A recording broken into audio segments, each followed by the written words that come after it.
Assalamualaikum warahmatullahi wabarakatuh. Alhamdulillah, alhamdulillahirabbil alamin. Kita panjatkan puji dan syukur kita kehadirat Allah Subhanahu wa taala yang senantiasa memberikan nikmat-nikmatnya, nikmat iman, nikmat Islam, nikmat sehat fisik, mental, sosial, dan spiritual, dan juga nikmat waktu luang.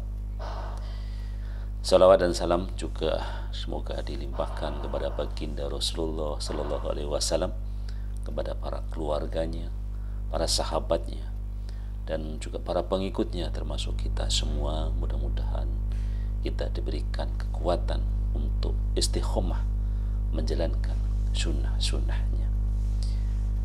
Saudara-saudaraku, alhamdulillah kita bisa bertemu kembali di Hidup Sehat bersama Lukman Effendi. Hari ini kita masih melanjutkan pembahasan kita tentang perilaku tidur, kesehatan, dan Islam. Di podcast sebelumnya kita sudah jelaskan bagaimana secara ilmu kesehatan membatasi berapa lama kita harus tidur, berapa lama kita harus istirahat. Dan di Islam lebih detail lagi juga mengatur tentang kapan kita sebaiknya tidur dan juga kapan sebaiknya kita tidak tidur.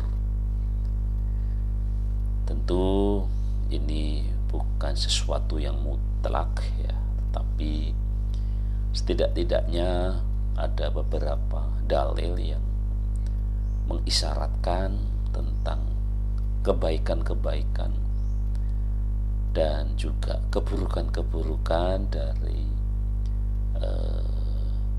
anjuran dan tidak dianjurkannya beberapa waktu tentang tidur ini. Jadi pokok bahasan kita hari ini adalah tentang waktu tidur yang dianjurkan dan tidak dianjurkan di dalam Islam. Sebagaimana sudah kita sampaikan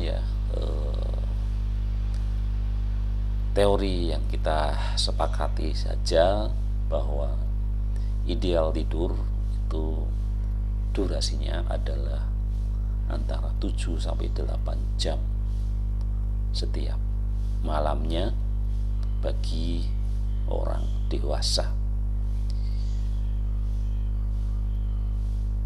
Di dalam Islam juga ada tidak hanya tidur di malam hari yang cukup panjang, tetapi juga ada sunnah untuk tidur di siang hari.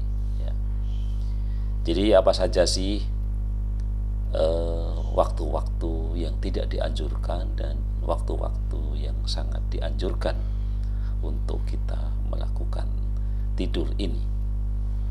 Yang pertama adalah kita terangkan dulu, kita sampaikan dulu tentang tidur yang tidak dianjurkan. Ada 5 waktu tidur yang tidak dianjurkan di dalam Islam. Yang pertama adalah tidur setelah sholat subuh sampai terbitnya matahari. Tidur di waktu ini dipandang akan menjadikan orang yang melakukannya terhalangi mendapatkan berkahnya rezeki dan berkahnya umur. Sebab waktu-waktu tersebut merupakan waktu diturunkannya keberkahan rezeki pada seseorang. Hal ini seperti dijelaskan oleh Habib Zain bin Smith, tidur setelah subuh menghilangkan berkah rezeki dan berkah umur, sebab berkahnya umat ini ada di waktu pagi, yakni waktu setelah sholat subuh sampai terbitnya matahari.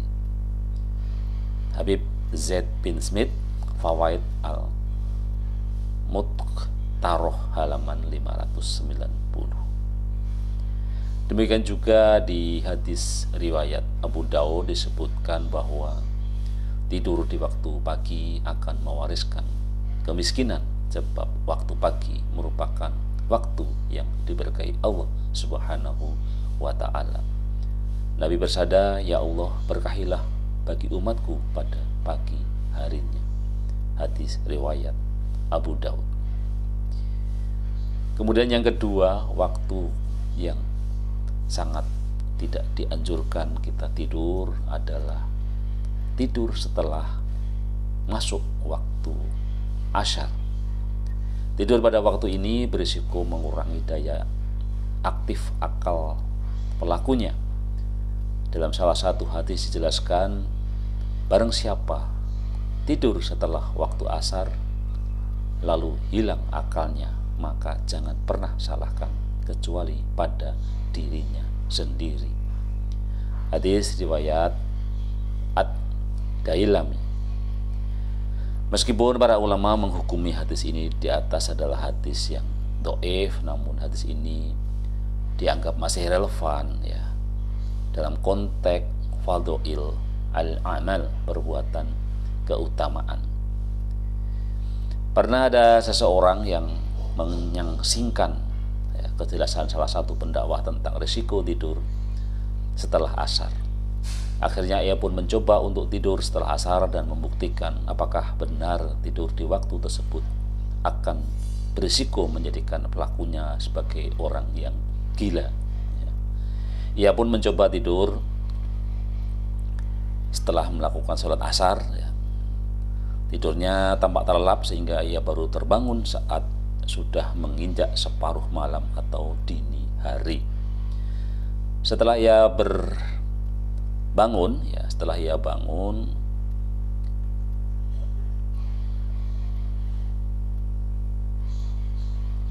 ia bergegas pada pendakwah tadi ya, dan menyatakan komplain gitu ya. Dia mengatakan, "Engkau pernah berkata kalau tidur setelah asar mengakibatkan gila atau hilangnya akal. Lihat aku tidur setelah asar dan aku sama sekali tidak merasa gila," ungkap orang tersebut. Pendakwa tersebut menjawab dengan senyum dan penuh ketenangan ya. "Apakah ada perilaku orang gila yang melebihi hal ini? Engkau datang menuju rumah seseorang pada saat dini hari, sedangkan orang-orang dalam keadaan tidur.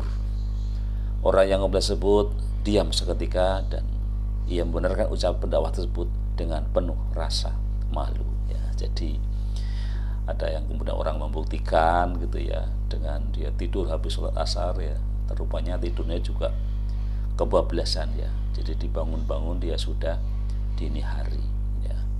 Dalam konteks kehidupan sehari-hari saya kira ini juga sering terjadi dalam konteks budaya Jawa ya. Itu banyak orang juga melarang tidur setelah sholat asar ya, apalagi tidur-tidur yang menjelang maghrib ya. Maka ketika kita bangun biasanya kita akan merasa kebingungan ya. Mungkin itulah yang disebut sebagai gila tadi ya, dalam konteks kebingungan tadi. Karena kita bingung, kita mendefinisikan kita ini bangun ini sudah pagi atau kapan gitu ya. Jadi karena insting kita itu sudah menyatakan kalau kita terbangun itu di pagi hari, padahal ternyata masih di malam hari, bahkan malam yang belum malam ya, kalau kita misalnya terbangun di waktu isya gitu ya. Jadi itulah barangkali yang kemudian memang sangat tidak dianjurkan kita tidur di waktu setelah sholat asar ya sampai maghrib ya. Jadi kita upayakan lah gitu ya, jangan sampai kita tidur di waktu itu ya. Baik, saya kira baru kita sampaikan dua ya larangan atau tidak dianjurkannya tidur, yaitu sehabis sholat subuh dan setelah sholat asar sampai maghrib. Kita lanjutkan di podcast selanjutnya. Assalamualaikum warahmatullahi wabarakatuh. Hidup sehat bersama Luqman.